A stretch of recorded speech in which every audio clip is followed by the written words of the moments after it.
the speech of His Excellency, the President of the Federal Republic of Nigeria, Bola Ahmed Tinubu, GCFR, who's been represented here by His Excellency, the Honorable Minister of Finance and Coordinating Minister of the Economy, Prince Wale Edun, and we now respectfully invite him to present the President's speech. Thank you so very much.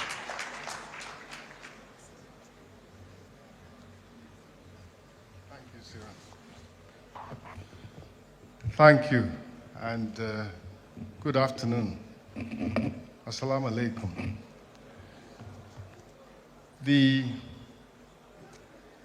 His Excellency the Vice President, Senator Kashim Shettima, GCON, ably represented by my friend, my brother, the Deputy Chief of Staff to Mr. President, Senator Ibrahim Hadija.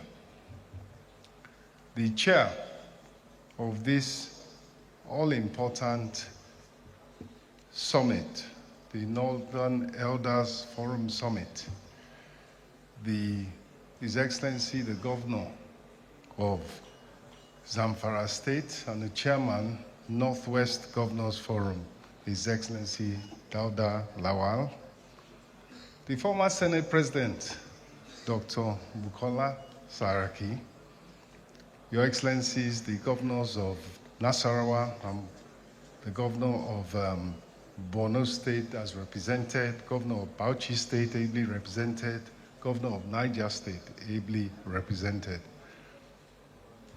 My brother, the Honorable Minister for Budget and Economic Planning, the convener of the Northern Nigeria Investment and Industrialization Summit, Professor Ango Abdullahi, ably represented by A.M. Dagash, the distinguished personalities here present, my brother Malam Mohammed Hayatuddin, who, as we learned, was very early on called on to senior leadership roles and including NNDC.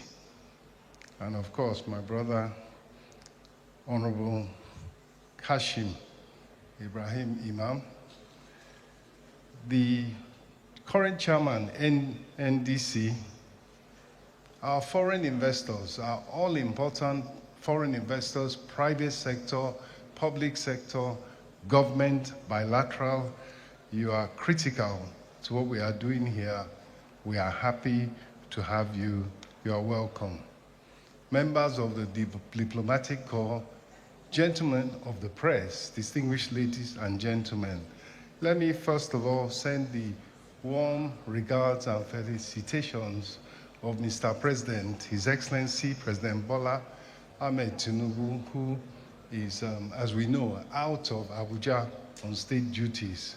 He sends his warm regards for a successful summit, and it is my honor and my distinct pleasure to be able to represent him today. This is a summit that many of us have attended many over the years, but let me just give you a sense of why we know things have to be different, but why we have hope and room for optimism. But first of all, let me go back and apologize to the professors and the two speakers that were meant to speak before me. We were and we are, as the Honorable Minister for Budget and Economic Planning has said, battling with a situation which should be of concern, and I know is of concern to all of us. The type of huge private sector investment that is game-changing, that is impactful, that is what Nigeria should be doing across the board, has been bravely and boldly undertaken by an individual, not even a government. And we are in a situation where, as government, we need to ensure that we do all we can to help that investment succeed, to protect it, and to grant it its rights under the law. A level playing field, strict adherence to the sanctities of the contracts that have been signed for him. And that process, I must say, all Nigerians, whether it is the unions, whether it is the workers, whether it's investors, and so our overall aim has to be, and we have to have faith in each other that we want success in this particular institution and in Nigeria generally. So within that context, it has to be discussion upon discussion until we find a solution. And so whilst I would have loved to even stay for some of the papers, I will be going to join the discussions and the negotiations immediately that after presenting this paper. I apologize in advance, and I'm sure you will understand. Thank you. We heard today, first of all, from I think it was from the chairman. Yes, it was the chairman that opened up. And his statement was that we must turn potential into prosperity. A sense of urgency is what he impacted and what he imparted to this august gathering. Then the chairman, then the convener of NGF, he told us that we do have a history of past success in a critical area, and that is investment in infrastructure, huge infrastructure that will unlock the prosperity of the country as a whole, not even just the northern region, but the country as a whole. And we had a network of railways that was doing that. And so we are now saying we are returning to that era of large-scale investment in infrastructure without which you cannot unlock the potential we are talking about. The chairman, NDDC, he said we have to do things differently. We know that under the leadership of President Bola Ahmed Tinubu, things have changed. Things are being done differently, and I will go through those particular aspects. And then the Minister for Budget and Economic Planning, he pointed out to us that each part of Nigeria is important to the prosperity of the country. That's how the federation has been set up. That's what the Constitution requires of us. And of course, if you want each part to be able to contribute, each part must be empowered. And today we are talking about the North. At another time, it will be another region, but we want all regions to contribute their own quota to a prosperous Nigeria. And of course, the governor of Nasarawa State, His Excellency, Engineer Sule, told us clearly that under President Bola Ahmed Tinubu, we have fiscal federalism, we have fairness, equity, and what should be going to the states is being given to them.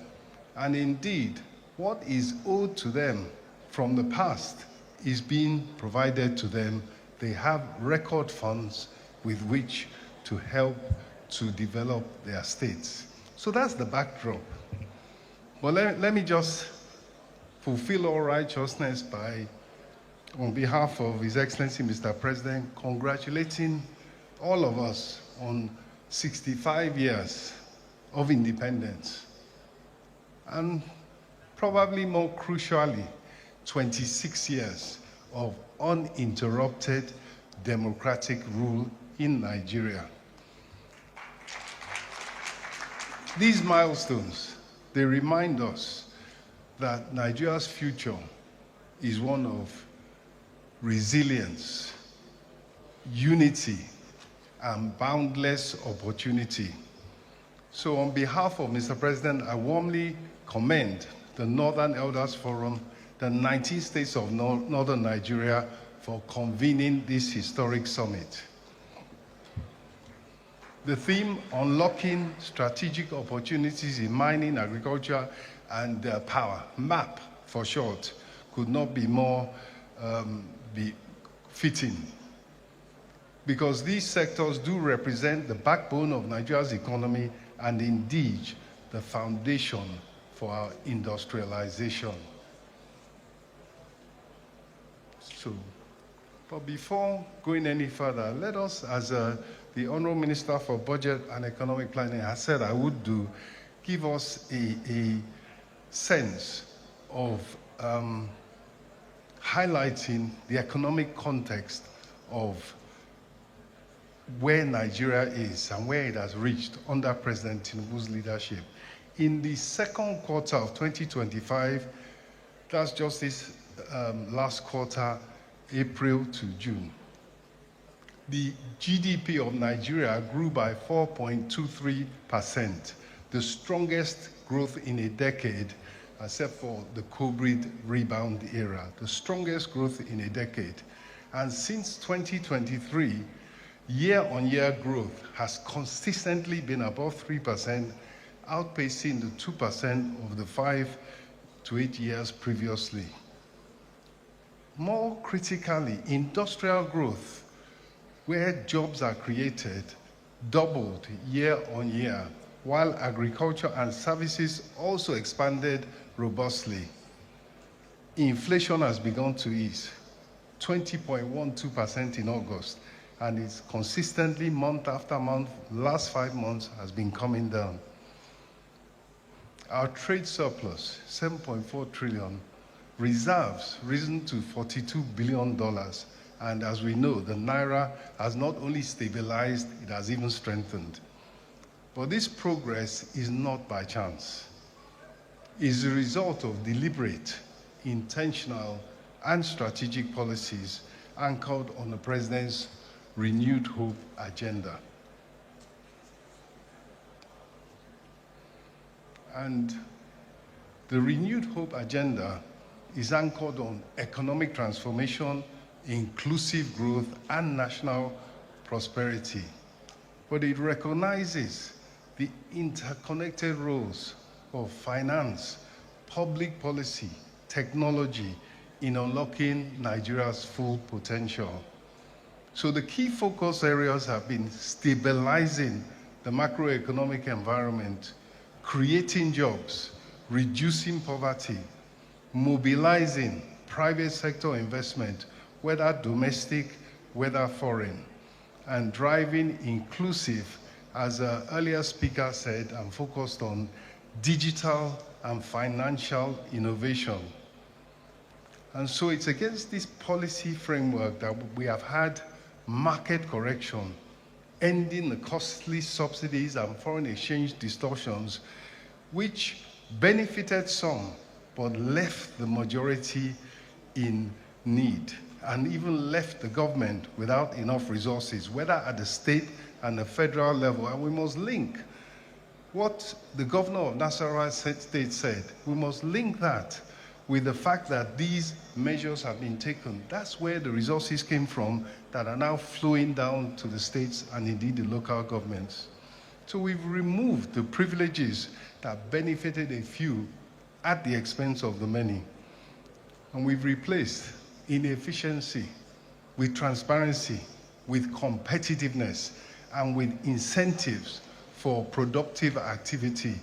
No longer is the playing field such that unless you know some people, you don't have access. You don't have access to foreign exchange. You don't have access to permits and licenses to be able to implement your business plan. It is now a level playing field. Likewise, in restoring fiscal discipline, rebuilding investor confidence, and strengthening our financial buffers. We've already talked about the growth in the foreign exchange reserves. There's also growth in Naira revenue, in domestic revenue and non-oil revenue has increased substantially. And of course, when you reduce inflation, you put money in people's pockets, you make purchasing power stronger for households. But the key, and the president's aim, is to mobilize both domestic and foreign investment in areas that have the greatest multiplier effect. And that's exactly what the Northern Elders Forum is focusing on today. Mining, agriculture, power. Northern Nigeria is at the center of effort in these areas. Likewise, we are pursuing power. It was said earlier that you cannot have industrialization without power. There is an important World Bank and African Development Bank program, which Nigeria will be the major beneficiary, which is looking to provide electricity to 300 million additional Africans by the year 2030. And it will mobilize $32 billion for energy industrialization. Why are we growing at 4% now and targeting 7%? No country has reduced poverty without sustained growth above population growth. So our population growth maybe is just under 3%. So we are looking to grow at twice the rate of population growth in order to be able to lift people out of poverty in their millions, which is the ultimate aim of Mr. President's policies. So our medium-term goal remains to double incomes and significantly reduce poverty. Why is the northern region central to the opportunities that lie ahead?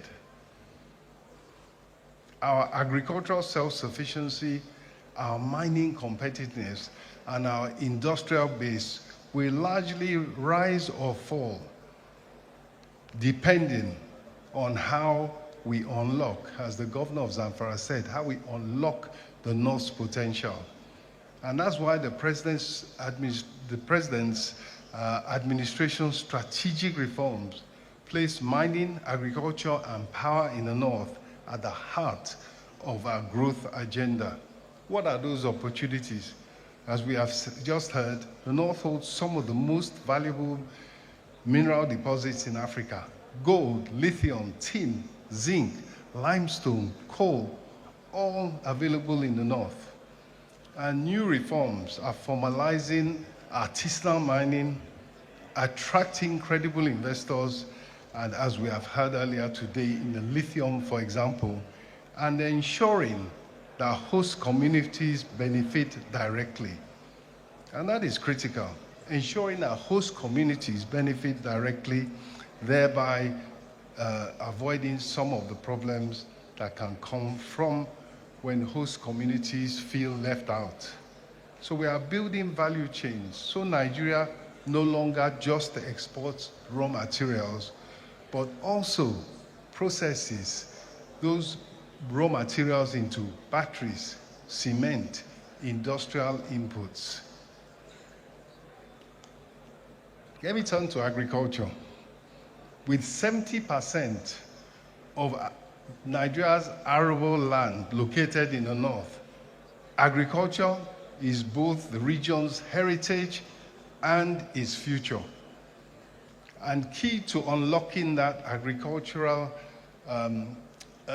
potential is really the word, is things like the infrastructure that was referred to by the chairman, key infrastructure, such as the Sokoto-Badagry highway that will link so many states and their dams and their ability to provide irrigation, as well as link it all the way down to the south, all the way down to the ports.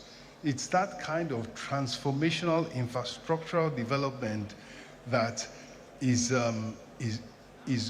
being undertaken by Mr. President's, under Mr. President's renewed hope agenda. And these are the things that are being done differently that give us tremendous optimism that at last some of the discussions which the Nigerian Economic Summit Group was undertaking in the 90s are now coming to fruition.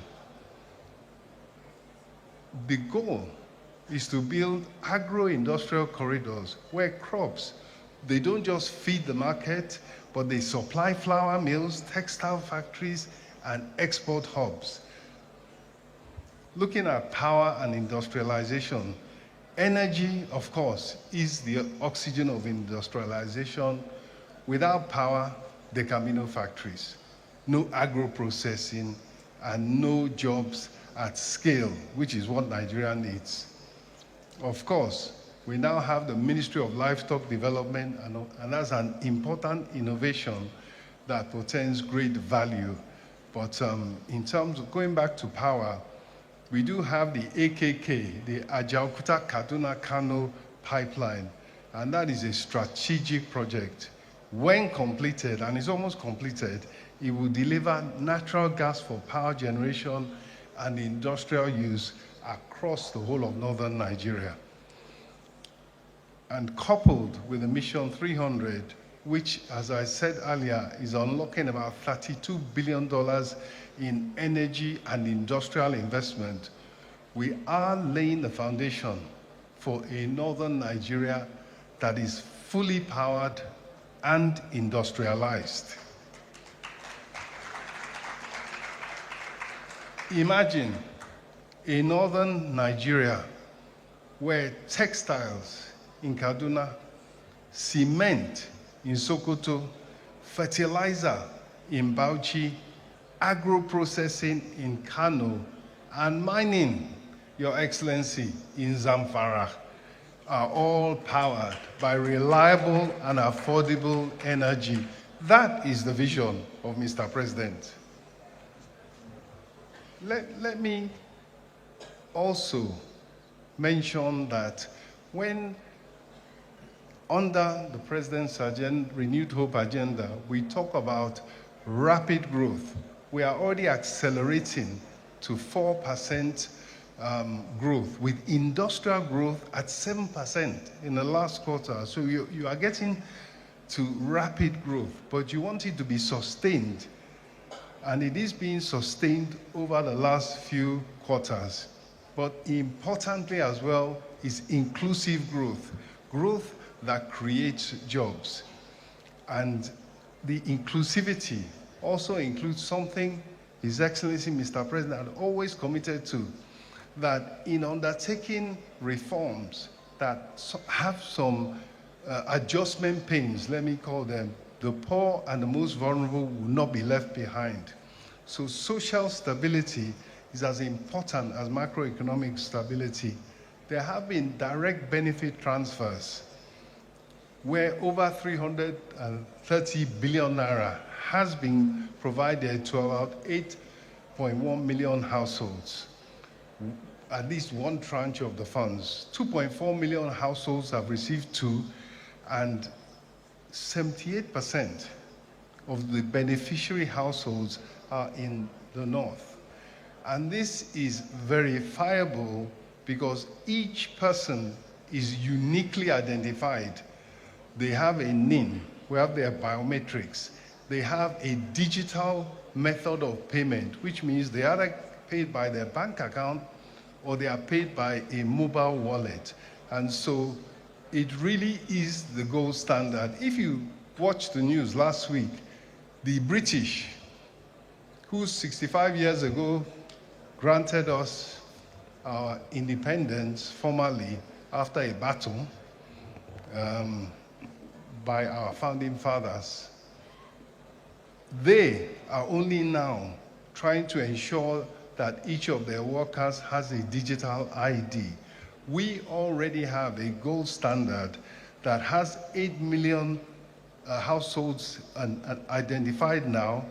In another month or so, we will have completed 10 million, and we expect by the end of the year to have a national social register that is world-class, robust, can be used time and time again, and it will cover 15 million households, 75 million Nigerians overall.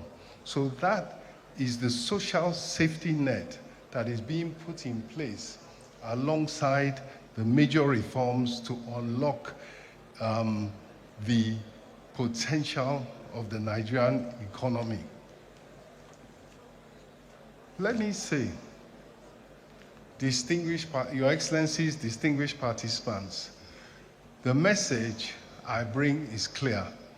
The future of Nigeria's prosperity is inseparable from the future of northern Nigeria. If we unlock the North's minerals, we secure a new era of industrial competitiveness. If we unlock the North's agriculture, we guarantee food security and global export leadership. If we unlock the North's power, we ignite a wave of industrialization that will employ millions of Nigerians.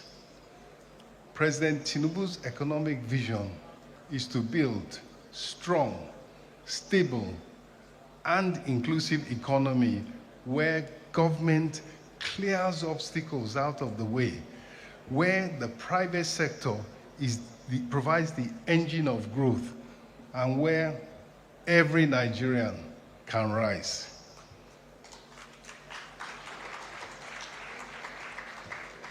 The North is not just a part of the country, it is the engine of the country. So together, let us seize this moment to transform northern Nigeria into the powerhouse of Nigeria's prosperity. Thank you.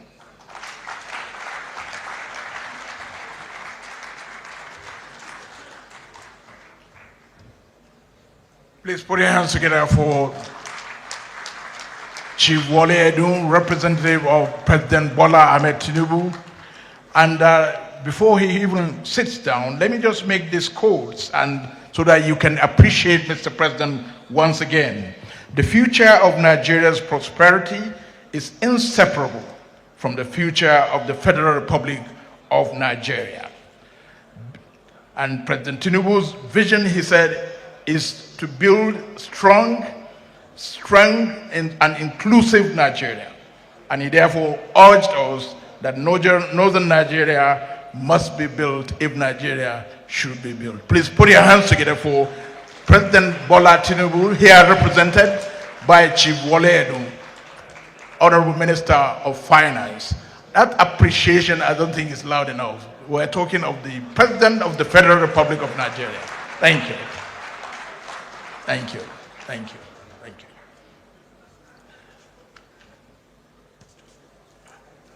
Without much ado, let me very warmly welcome the representative of the Executive Governor of Kano State.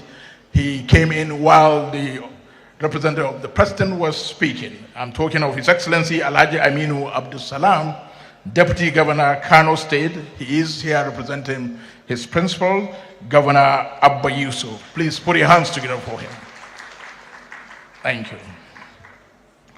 We'll certainly now go to the main papers of the day. We had earlier announced that there will be 2 paper presentations. Each will take 15 minutes. The first is the future of northern regional infrastructure, and the second is electrifying northern Nigeria 2025 to 2035.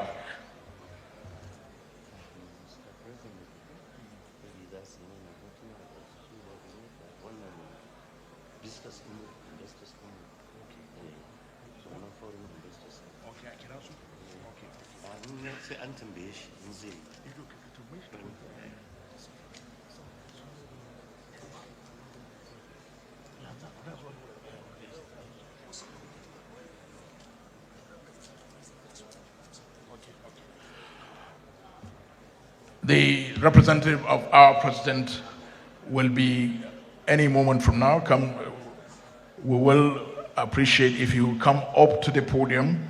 He will be standing for a photo opportunity with our team leads from beyond Nigeria, the various investor groups, and of course he will be accompanied by the executive governors here present, the deputy governors here present, and the Minister of Budget and Economic Development. The team leads we have in mind are the team leads and investor groups from Turkey, from Saudi Arabia. Please put your hands together as they come. From South Africa, from Denmark, and the Association of the Sahel States, and from the government and people of Sierra Leone, Portugal, and Bangladesh. Please come over to the podium here for a group photograph with the representative of the President and the Commander-in-Chief of the Nigeria's Armed Forces. Once again, the countries are Turkey, Saudi Arabia, South Africa, Denmark, the representatives from the Association of Sahel States, the government of Sierra Leone, Portugal, and Bangladesh. If we did not mention your country and you are here, please just come over. When you are set, the representative of the President will come and join you for a photo opportunity. Please put your hands together for a very, very distinguished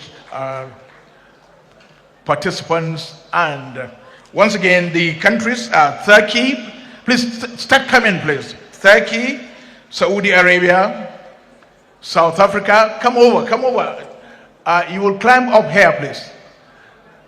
Climb up here. Up here, up here. Yeah, up here, yes.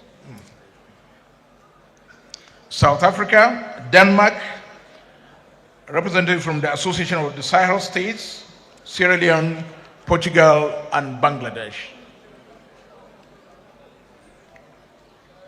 Thank you. Yes, sir. Your Excellency, Chief Wale Edun can now join.